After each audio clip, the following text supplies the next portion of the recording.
First ఫ్లోర్కి వచ్చేసాము. అసలు what is this all about అంటే వీసోర్స్ ఓవర్సీస్ పదే ఫోకస్ చేస్తున్న పాయింట్ స్టూడెంట్ జేబులోంచి రూపాయి కూడా ఖర్చు పెట్టించకుండా ఎడ్యుకేషనల్ లోన్ ఇప్పిస్తున్నారు.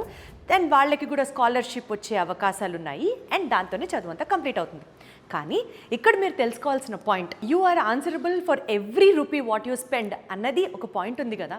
ఆ డబ్బులు దేనికి ఖర్చు పెడుతున్నామో మనం తెలుసుకోవాలి. సో బేసికల్గా ఒక స్టూడెంట్ ఫారెన్ వెళ్ళాలి చదువుకోవాలి అని అంటే వీసా ప్రాసెసింగ్ ఫీజు దగ్గర నుంచి ట్రావెల్, అకామిడేషన్, ఆ course related tuition fee, most importantly laptops అవ్వచ్చు, బుక్స్ అవ్వచ్చు, స్టేషనరీ అవ్వచ్చు, ఇలా A to Z of all student నీడ్స్కి సంబంధించి వన్ స్టాప్ డెస్టినేషన్ ఏదైనా ఉంది అంటే అది మన వీసోర్స్. ఎక్స్ట్రాగా ఏ ఖర్చు ఏది ఫోర్స్ చేయరు, అంతా క్లియర్గా ఇది అవుతుంది, ఇది టర్మ్ ఫీజు, ఇంత మీరు పే చేయాలి, వీసా ప్రాసెసింగ్ ఫీజు దగ్గర నుంచి ఎవ్రీథింగ్ చెప్పేస్తారు. కాబట్టి this is one stop destination అనేది నాకు ఇక్కడ అర్థమవుతుంది. అండ్ ఇప్పుడు మనం ఉన్న ఈ ఫ్లోర్ ఏదైతే ఉందో this is all the counselling floor అనమాట. అంటే యూకే వెళ్ళాలనుకున్నా, ఏ దేశం వెళ్ళాలనుకున్నా ఒక స్టూడెంట్ ఇక్కడికి రావాలి అని అనుకున్నప్పుడు this is the place where ఏ దేశం వెళ్ళాలి, ఏ దేశంలో ఏ యూనివర్సిటీ బాగుంటుంది, ఏ యూనివర్సిటీ ప్రాస్పెక్ట్స్ ఏంటి, ఎక్కడ చదువుకుంటే వాళ్ళ గోల్ రీచ్ అవుతాం, ఇదంతా డెసిషన్ జరిగేది ఇక్కడే అనమాట.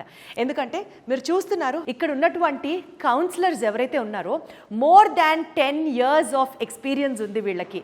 ఏ యూనివర్సిటీ ఏ కోర్స్ ఆఫర్ చేయడంలో దిట్ట అన్నది వీళ్ళ కన్నా బాగా ఇంకా మార్కెట్లో ఎవరికి తెలియదనే చెప్పొచ్చు.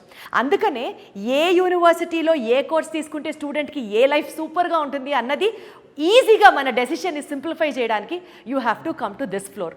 అండ్ ఇక్కడ ఉన్నటువంటి ఇంకొక స్పెషాలిటీ ఏంటంటే పేరెంట్స్ కూడా ఇక్కడ స్టూడెంట్స్తో పాటు వచ్చి వాళ్ళ యొక్క స్కోర్ని బట్టి, వాళ్ళ యొక్క గోల్ని బట్టి, వాళ్ళ యొక్క ఫర్దర్ ఎడ్యుకేషన్ ఏ రకంగా కొనసాగించాలి అని తెలుసుకోవడానికి ఇక్కడ కౌన్సిలర్స్తో మాట్లాడుకొని మొత్తం ఒక డెసిషన్ మేక్ చేసుకున్న తర్వాత ఫినాన్షియల్స్ అన్ని ఇందాక మనం మాట్లాడినట్లుగా కింద ఫిన్టెక్ వెళ్ళాం కాబట్టి అక్కడ ఎక్స్ప్లెయిన్ చేయడం జరుగుతుంది.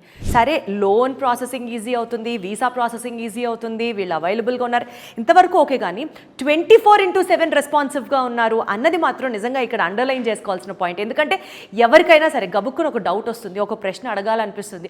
Any time you have a doubt and they are there to help you. అంతకంటే అష్యూరెన్స్ నాకు తెలిసి, I mean like if I was in that position I would expect the same thing అనిపిస్తుంది నాకు.